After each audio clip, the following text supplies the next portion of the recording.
नमस्कार मित्रांनो, जय महाराष्ट्र.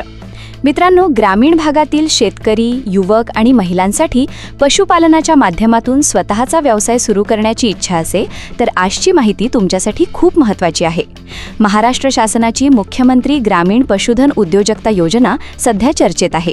या योजनेअंतर्गत दुग्ध व्यवसाय, शेळी मेंढी पालन, कुक्कुटपालन आणि इतर पशुपालन व्यवसायासाठी आर्थिक मदत मिळू शकते. पण सध्या सर्वात मोठा प्रश्न हा आहे की या योजनेसाठी अर्ज सुरू झाले आहेत का, आणि जर अर्ज सुरू झाले असतील तर अर्ज कुठे करायचा. यात सगळ्या प्रश्नांची माहिती आपण आज अगदी सोप्या भाषेत समजून घेणार आहोत. सर्वात आधी ही योजना नेमकी कशासाठी आहे ते पाहूया. मुख्यमंत्री ग्रामीण पशुधन उद्योजकता योजना ही महाराष्ट्र शासनाच्या पशुसंवर्धन विभागामार्फत राबवली जाणारी योजना आहे. ग्रामीण भागात पशुपालनाच्या माध्यमातून रोजगार निर्माण व्हावा आणि शेतकरी तसेच ग्रामीण युवकांचे उत्पन्न वाढावे हा या योजनेमागचा मुख्य उद्देश आहे. या योजनेमध्ये दुग्ध व्यवसायासाठी दुधाळ गायी किंवा म्हशी घेण्याबरोबरच शेड, विमा आणि आवश्यक साधनसामग्रीचा समावेश असलेला प्रकल्प विचारात घेतला जातो. याशिवाय शेळी मेंढी पालन, कुक्कुटपालन आणि वराह पालन यांसारख्या व्यवसायांचाही समावेश करण्यात आला आहे. आता सगळ्यात महत्त्वाची गोष्ट म्हणजे अनुदान. उपलब्ध माहितीनुसार सर्वसाधारण प्रवर्गातील लाभार्थ्यांना प्रकल्पाच्या पात्र खर्चावर 50% अनुदान मिळू शकते. तर अनुसूचित जाती आणि अनुसूचित जमातीच्या लाभार्थ्यांसाठी हे प्रमाण 75% असू शकते. मात्र इथे एक गोष्ट लक्षात घ्या. प्रत्यक्ष लाभाची रक्कम ही निवडलेला व्यवसाय, प्रकल्पाची किंमत, शासनाच्या मंजुरीच्या अटी आणि पात्रतेनुसार ठरू शकते. त्यामुळे सोशल मीडियावर सांगितली जाणारी प्रत्येक रक्कम अंतिम समजू नका. आता येऊया सगळ्यात महत्त्वाच्या प्रश्नाकडे. अर्ज सुरू झाले आहेत का? जून 2026मध्ये पशुसंवर्धन विभागाशी संबंधित माहितीनुसार स्वातंत्र्य दिनापर्यंत म्हणजे 15 ऑगस्टपर्यंत योजना सुरू करण्याचं लक्ष्य असल्याचं सांगण्यात आलं होतं. त्यासाठी आवश्यक सॉफ्टवेअर आणि ऑनलाईन प्रक्रिया तयार करण्याचं काम सुरू असल्याची माहिती देण्यात आली होती. मात्र सध्या ऑगस्ट 2026पर्यंत ऑनलाईन अर्ज प्रक्रिया अधिकृतपणे सुरू झाल्याची स्पष्ट आणि अंतिम माहिती उपलब्ध नसल्यामुळे अर्ज सुरू झाले आहेत असे आपण निश्चितपणे सांगणार नाही. म्हणून तुम्ही अर्ज करण्यापूर्वी आपल्या तालुक्यातील पशुसंवर्धन कार्यालय किंवा जवळच्या पशुवैद्यकीय दवाखान्यात एकदा नक्की चौकशी करा. कारण पोर्टल सुरू झाल्यानंतर अर्जाची प्रक्रिया ऑनलाईन असू शकते आणि त्यासाठी अधिकृत सूचना शासनाकडून दिल्या जातील. आता पात्रतेबद्दल थोडं समजून घेऊया.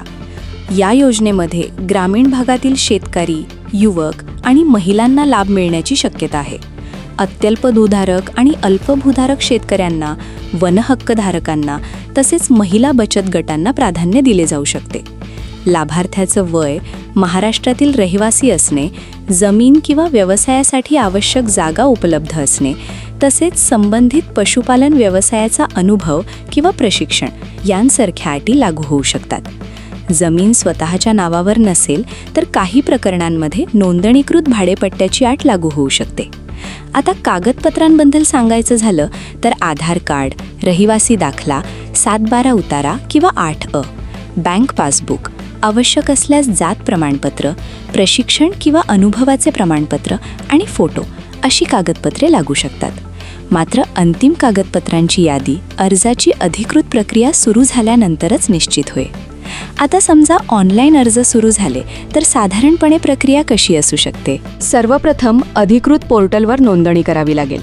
त्यानंतर संबंधित पशुपालन व्यवसायाची निवड करून अर्ज भरावा लागेल आणि आवश्यक कागदपत्रे अपलोड करावी लागतील.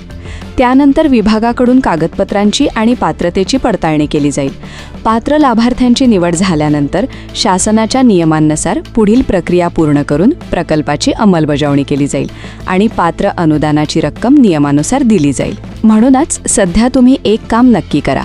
तुमची आधार कार्ड, बँक पासबुक, 7/12 किंवा 8A, जात प्रमाणपत्र लागू असल्यास ते आणि प्रशिक्षण किंवा अनुभवाची कागदपत्रे तयार ठेवा. आणि सर्वात महत्त्वाचं म्हणजे अर्ज सुरू झाल्याच्या नावाखाली कोणत्याही व्यक्तीला पैसे देऊ नका. अधिकृत पोर्टल किंवा पशुसंवर्धन विभागाकडून माहिती मिळाल्यानंतरच अर्ज करा. मित्रांनो, ग्रामीण भागात पशुपालनाच्या माध्यमातून स्वतःचा व्यवसाय उभा करण्याची इच्छा असणाऱ्यांसाठी ही योजना नक्कीच महत्त्वाची ठरू शकते.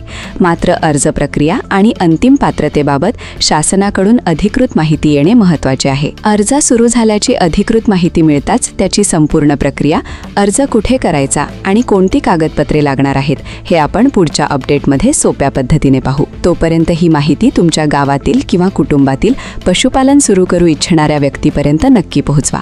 मी मेघा पुन्हा भेटूया अशाच एका महत्त्वाच्या सरकारी योजनेच्या अपडेटसह. जय महाराष्ट्र.